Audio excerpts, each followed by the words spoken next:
pas seulement en parole, mais aussi en action. Alléluia. Il vient avec des paroles berceuses, il a appris dans les livres, il a appris les poèmes. Dis-lui que l'amour, le véritable amour, ne consiste pas en paroles, mais en action. Quelles sont les actions que lui doit poser pour te montrer qu'il t'aime vraiment? Dans l'amour de Dieu, la première des choses que tu dois savoir, quand un homme aime véritablement, la première des choses qu'il y a dans l'amour de Dieu, c'est le choix. Note cela, c'est le choix.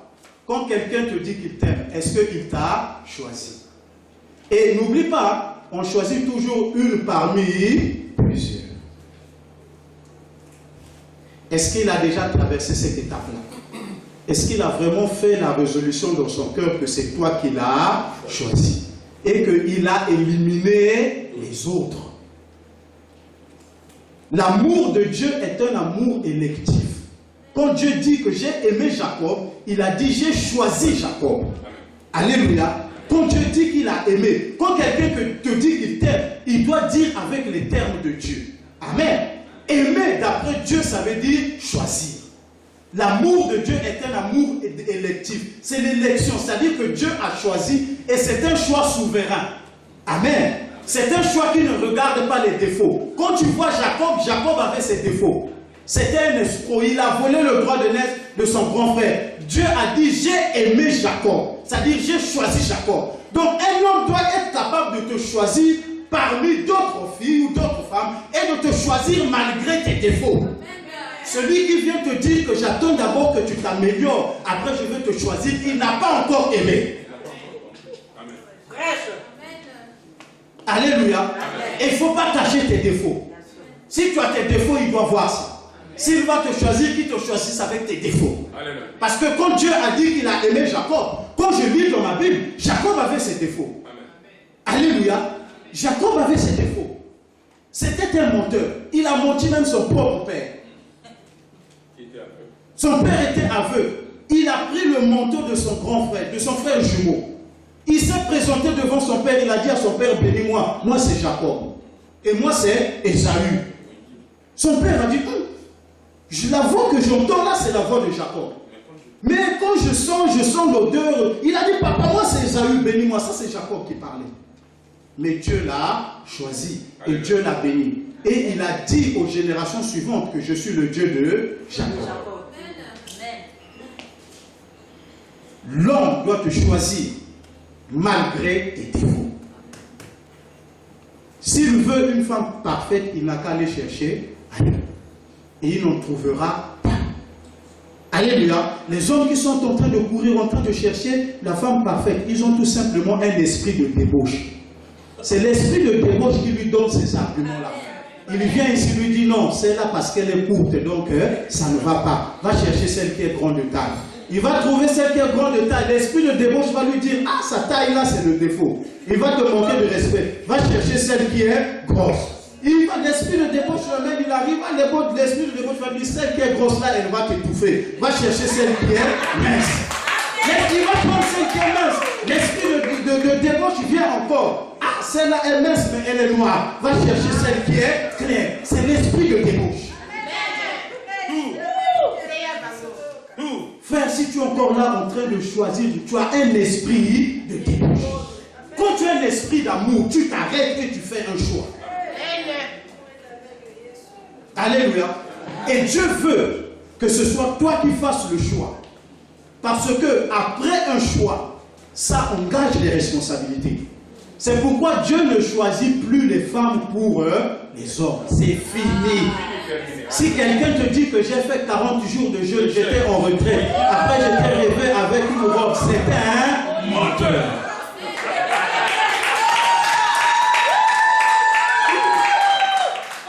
Dieu ne peut pas choisir à la place d'un homme. Parce que sinon l'homme là, il va commencer à accuser Dieu tous les jours. Il va dire, Seigneur, regarde, c'est la femme, c'est toi. Moi, je ne voulais pas, c'est toi. Il était tout malheureux, Adam, dans le jardin d'Éden. Dieu a compris la cause de son malheur. Il lui a créé une créature merveilleuse. Et Dieu lui a dit, c'est toi le responsable du couple, du foyer. Il rate ses responsabilités et il vient accuser Dieu. Il dit, Dieu, si j'ai mangé le fruit de l'arbre de folie, c'est la femme que tu avais mis à mes côtés. Depuis ce jour-là, Dieu a juré. Lui, le problème des hommes avec les femmes, il n'est plus dedans. Tu prends toi-même, comme ça tu vas assumer toi-même. Si c'est toi-même qui as fait le choix, tu vas l'accuser qui? Notre père spirituel nous disait, quand on était célibataire, nos pasteurs, il nous disait, quand on prépare, tu vas dans une marmite, regarde bien le morceau que tu vas prendre.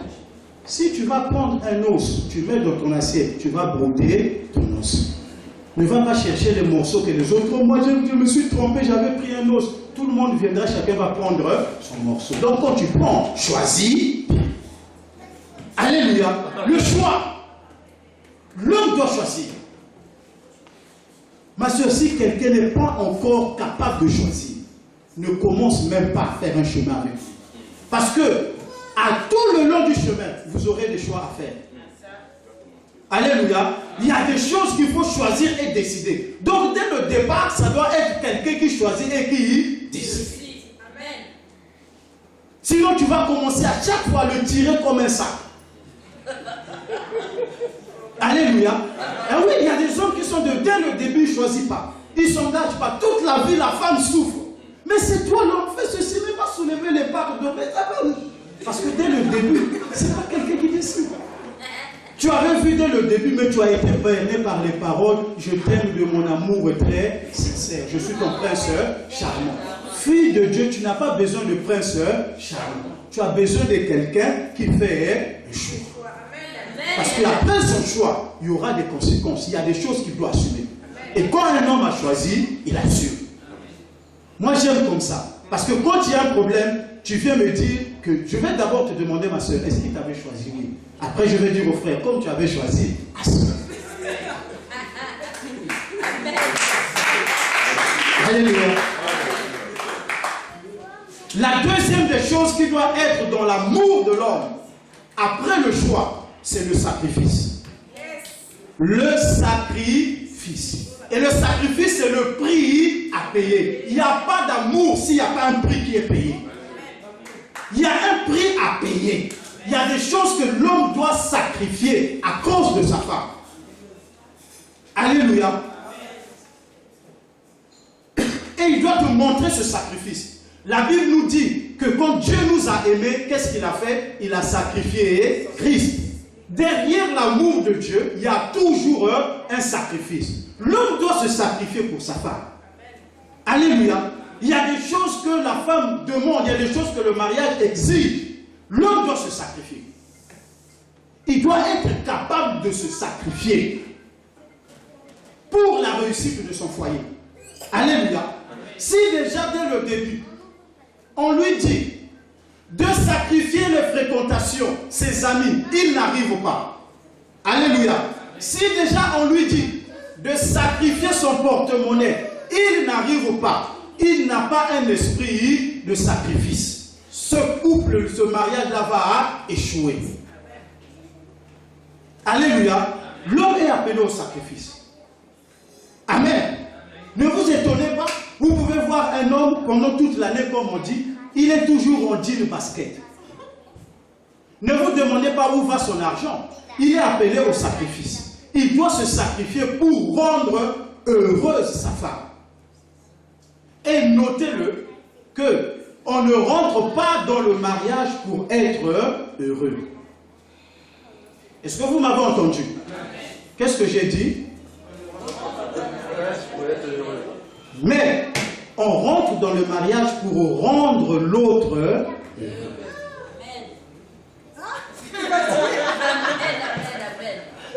Alléluia. Tu n'y vas pas pour tes propres besoins égoïstes. Moi, je veux qu'on fasse ceci pour moi. Moi, je veux qu'on fasse ceci pour moi. Qu'on me fasse... Non, tu vas pour rendre l'autre heureux. Donc, ton attention doit être concentrée sur ce qui va faire pour que l'autre soit heureux. Et l'autre aussi, elle va se concentrer pour ce qu'il doit faire pour te rendre toi heureux. Si vous ne faites pas ça, il y aura un conflit d'intérêts égoïste. Ngai. Après, il va les commis. Ngai.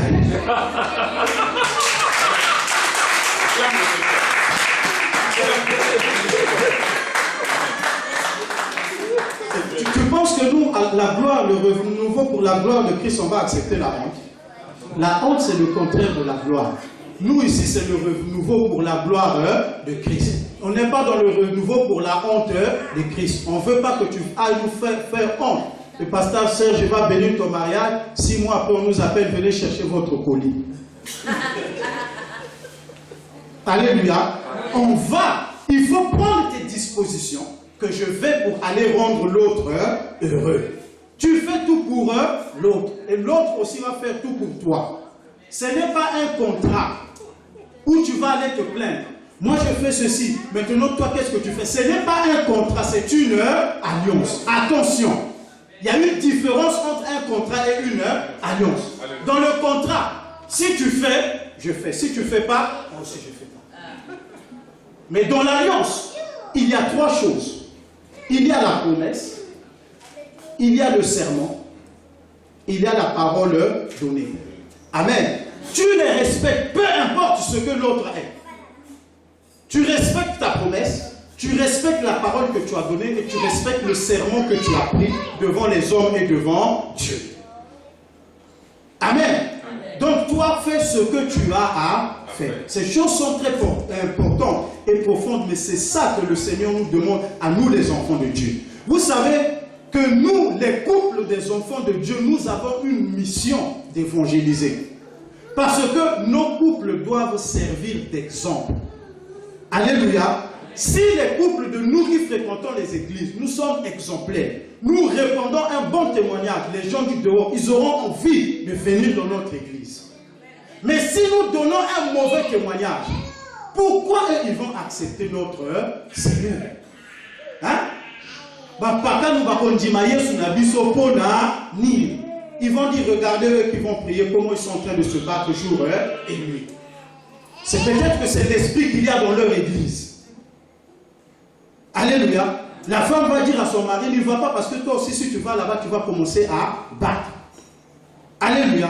Nous avons une responsabilité, comme ce que le pasteur avait enseigné la fois dernière, dans Luc chapitre 17, nous ne devons pas être un scandale, une pierre d'achoppement, mais nous devons servir d'exemple pour encourager les autres.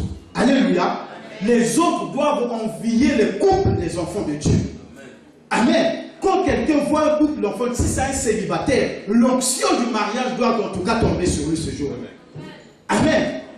Parce qu'il doit voir le bonheur, il doit respirer le bonheur et l'alliance. Mais si nous avons la réputation de nous battre dans nos foyers, de saillir, de faire toutes ces mauvaises choses, toi l'homme, on sait que dans ton foyer, c'est toi qui es le pagailleur le numéro 1. Tu dors, on ne sait même pas où est-ce que tu as passé la nuit. Et la femme a une réputation, c'est là, elle insulte son mari des cheveux jusqu'à la pointe des pieds. Qui va venir dans nos églises? Qui va croire que nous sommes convertis, nous avons changé? Est-ce que nous avons Dieu? Avec quel comportement? La parole dit qu'on les reconnaîtra par leurs fruits. Maintenant, nos fruits, c'est quoi? Alléluia. Tu es une fille de Dieu. Tu es une femme dans le Seigneur. C'est à la mode en France, il y a un esprit qui demande aux femmes de dominer sur leur mari et de manipuler leur mari. Tu agis selon cela, tu détruis le témoignage du mariage des enfants de Dieu. Alléluia. Tu es une fille de Dieu, ces choses-là ne t'appartiennent pas. Que tu ne sois pas inscrit à la cave comme étant une femme seule. Parce que tu as été épousé devant le Seigneur. Et ma femme seule, elle m'a fait bazobota. Aza seule. Alléluia. À la cave statue une femme seule. Azuzé Niamouli Moussa. Le témoignage que nous devons avoir. L'apôtre Pierre a dit, bien aimé, ces choses sont sérieuses. Il faut que les gens qui sont dans le monde, les païens, qu'ils puissent voir que nos couples sont exemplaires. Ils trouvent un mari qui aime sa femme. Et ils trouvent une femme qui respecte et qui est soumise à son mari. Alléluia. L'homme doit avoir le choix, l'homme doit avoir le sacrifice. Et quand je parle du sacrifice, c'est-à-dire que l'amour que l'homme, toi tu vas porter envers ta femme, va t'exiger un prix à payer toute ta vie. Alléluia. Quand il faut se sacrifier, prends la place de l'homme, c'est toi qui dois te sacrifier. Alléluia. Si quelqu'un doit porter un dîme toute l'année, c'est toi qui dois porter le dîme. Alléluia. Parce que c'est toi l'homme. Amen. S'il y a une carte bleue qui va brûler au rouge, tu mets ta carte à toi. C'est le sacrifice. Alléluia. Après le choix et le sacrifice, la Bible dit dans Éphésiens 5 que Christ a purifié l'Église avec sa parole pour la rendre irrépréhensible, donc irréprochable. Christ purifie l'Église par la parole, de même que l'homme doit tout faire afin de faire paraître sa femme comme étant une femme irrépréhensible, donc irréprochable. Par quoi? Par la parole. Alléluia. La parole. Les frères, est-ce que vous êtes là? Amen. La parole. Il faut avoir l'esprit de Christ quand tu es un homme. Alléluia. Christ purifie l'Église par la parole. Et nous aussi les hommes, nous devons purifier ou bien arroser notre amour par la parole. Ça veut dire que quand tu es un homme en Christ, il y a des choses que tu ne peux pas faire sortir de ta bouche. Alléluia. Christ, quand il voit son Église, il envoie la parole. Alléluia. Il conseille son Église. Il encourage l'Église. Il fait tout par sa parole afin de faire paraître cette Église devant Dieu comme une Église sainte, purifiée, sans tache et irréprochable. Par la parole. Mais regarde, et ce que je vais te dire, c'est comment est-ce que tu parles à ta femme. Alléluia. Est-ce que les hommes sont là? Amen. Au départ, avec le verbe. Il faut savoir conjuguer le verbe. Et ça veut dire que tu peux maintenir avec le verbe. Alléluia. Il faut avoir un verbe, toujours la réussite. Et donc l'homme doit avoir la parole. C'est pourquoi je conseille aux sœurs que quelqu'un qui veut passer la vie avec toi, ça doit être quelqu'un qui écoute la parole. Amen. Parce que pour qu'il sache comment parler. Devant moi, un couple et des gens qui sont arrivés chez moi, l'homme est en train d'insulter sa femme devant moi. Sa femme qu'il a épousée, ils ont 2 enfants, moi c'est à Ndumba. J'ai dit à cet homme, si elle est moi si à Ndumba, et toi qui as épousé moi si à Ndumba, tu es comment? Non, non, non, tu es pire. Dans la logique, c'est comme ça. Hein? Parce que si toi tu as vu qu'elle est Moissi Ndumba, toi qui as épousé, est-ce qu'un homme normal il va épouser Moissi Ndumba? Ça veut dire que toi tu es pire, Yosa Bololé. Amen. La parole. On n'insulte pas. On n'insulte pas. C'est une partie de toi-même. Elle est appelée à être honorée. Honore par les paroles. Même si elle balance une mauvaise parole, concentre-toi. L'homme doit avoir la maîtrise et la concentration. On n'est pas pareil avec les femmes. Alléluia. Amen. Nous ne sommes pas pareils. La femme peut parler, elle exagère, mais toi reste l'homme. Alléluia. Alléluia. On veut dans le renouveau, de la gloire de Christ, des couples exemplaires. Amen. Que les gens qui vous connaissent, que nous ne soyons pas un scandale pour eux, mais qu'ils puissent envier. Dire, ah, Talabango, Moyao, ah, c'est sûr que c'est leur église là. C'est sûr. Amen. Amen. Et Christ reçoit la gloire. Amen. Alléluia. Est-ce qu'on peut acclamer le Seigneur?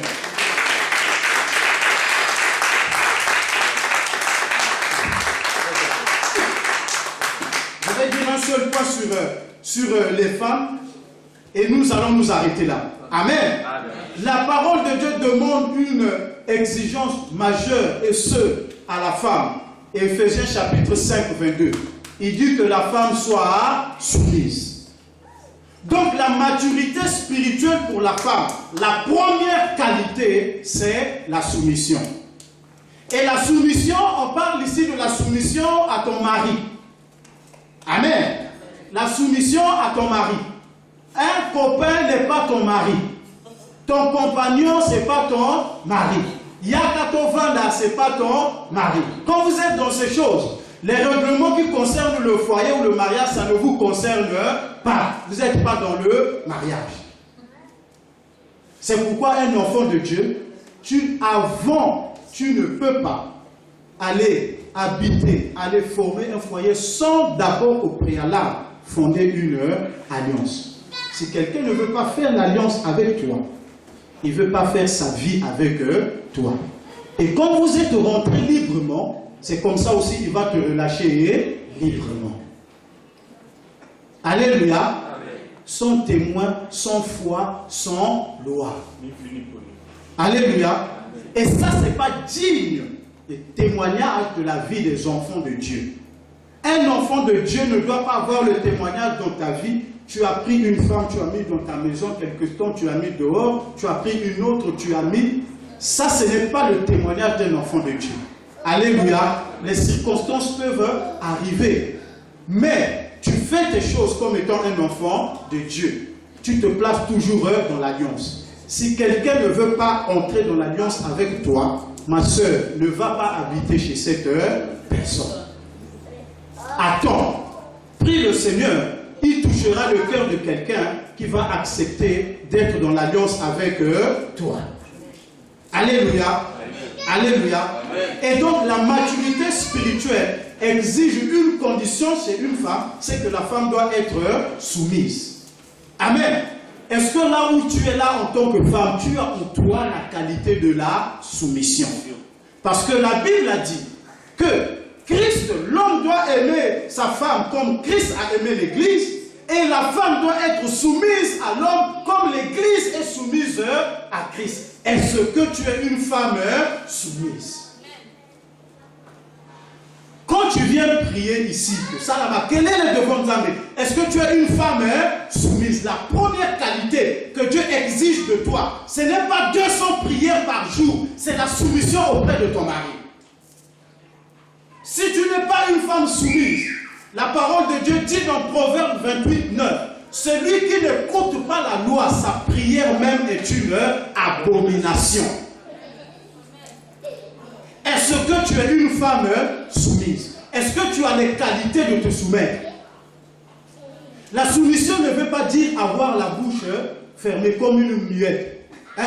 Moi, si je suis soumise, je ne que au canard monoko. Non. Alléluia. Tu peux parler. Amen. Tu as une idée, tu parles. Alléluia. Tu te fais entendre.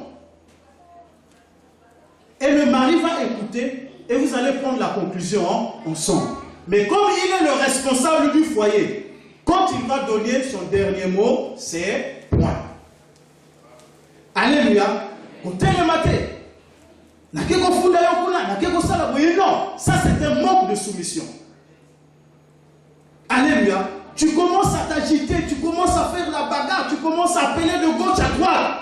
Tu commences à parler à haute voix. C'est d'abord un désir. Une femme chrétienne, tu dois apprendre la douceur. C'est-à-dire que ta parole, même ta voix, on ne doit pas t'entendre crier comme une folle. Par respect, parce que tu es une femme. Alléluia. Il faut parler avec douceur. Parce qu'on n'a pas le temps de voir les choses pour lesquelles Dieu a mis la femme à côté de l'homme, c'est pour lui apporter la douceur. Amen. Amen. Tu ne dois pas crier sur l'homme. Alléluia. Amen. Tu parles. Apprends à étouffer tes émotions. Tu parles avec respect. Et tu laisses pour te faire entendre. Parce qu'une femme doit être soumise. Tu ne le fais pas à cause de l'homme. Tu le fais parce que il paraît que tu es une chrétienne. La Bible dit que tu le fais à cause de Christ. L'apôtre Paul a commencé ce passage, il dit à cause de Christ, à cause de la révérence que nous avons auprès de Christ, soumettez-vous les uns les autres. Donc tu ne le fais pas pour lui. Tu le fais à cause de Christ. C'est Christ qui a donné l'ordre. Donc quand tu désobéis à cet ordre, ce n'est pas à l'homme que tu as désobéi, mais c'est à Christ. Alléluia. Il faut apprendre la soumission et le respect. Sois pas une femme qui insulte son mari, qui lui manque du respect devant les gens ou bien à côté. Parce que ces mêmes personnes-là, ils sont en train de nous regarder parce que soi-disant nous sommes des gens qui prions. Ils savent que nous allons à l'église. À l'occasion, ils vont nous le rappeler. Il paraît que Bino Moussandelaka, parce que les païens savent que dans la parole de Dieu, c'est écrit comme ça. Amen. Il faut travailler cela. Ce n'est pas trop tard. Même si tu n'es pas encore arrivé, il n'est pas encore trop tard. Tu dois travailler cela. Sache que la qualité que Dieu exige de toi, c'est que tu sois une femme soumise, qui respecte son mari. Si tu ne respectes pas ton mari, choisis un autre Dieu que tu vas prier. Si ce n'est que le Dieu de la Bible, tu auras ce problème-là. Tant que tu ne respecteras pas, tes prières ne seront pas agréables. Alléluia. Alléluia. Amen. Alléluia. Amen. Et le dernier point, après le respect et la soumission, la Bible dit que Dieu a dit que tu sois une aide semblable. Alléluia. Amen. Aide semblable. On n'a pas dit une charge semblable, mais on a dit une aide semblable. Et j'aimerais conseiller les sœurs qui sont pas encore mariées. Il faut que tu sois capable d'aider, c'est-à-dire de contribuer, de participer à quelque chose. Parce que Dieu n'a pas dit que tu seras une charge, mais tu seras une aide. Bats-toi pour être une femme utile. Alléluia. Une femme qui contribue, une femme qui sert à quelque chose. Amen. Mets-toi toi-même en valeur. Alléluia. Nous sommes dans un pays où tu peux faire la formation, tu peux apprendre un travail, tu peux fais tout ce que tu fais, mais sois quelqu'un qui va contribuer pour la réussite de ton foyer. Donc, sois une aide pour le mari. Ne sois pas une charge. Alléluia. Je ne dis pas au mari de ne pas s'occuper de toi, mais sois une aide. Il va s'occuper de toi par amour, pas par charge. Il n'y a pas de charge semblable, les filles de Dieu. Les enfants de Dieu sont des aides semblables. Donc tu vas aider ton mari pour la réussite du foyer. Est-ce que nous nous sommes compris? Est-ce que vous l'avez identité? Ici c'est le renouveau pour la gloire de Christ et non pour la honte de Christ. Donc le couple et le mariage doit être une réussite selon les paroles que vous avez entendues. Alléluia. Alléluia. Est-ce qu'on acclame le Seigneur?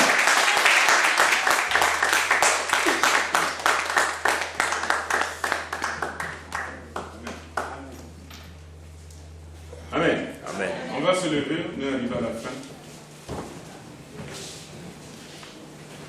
Chacun de nous a eu sa portion. Dieu nous a parlé à nous. Amen. Amen. Si tu es là, honore le Seigneur, tu as pu t'écouter. Il n'y a pas de commentaire à faire. Amen. Amen. Quand tu as écouté, et tu as bien écouté, tu as bien fait attention, tu suis ces préceptes-là dans ta vie, tu risqueras de ne plus avoir de problème. Amen. Amen. Parce que ceux qui nous ont précédés ont certainement eu ce genre de difficultés. Par manque d'inattention. Mais Dieu ne se trompe pas. Quand Dieu donne quelque chose, Dieu ne se trompe pas. Dieu ne fait pas une erreur.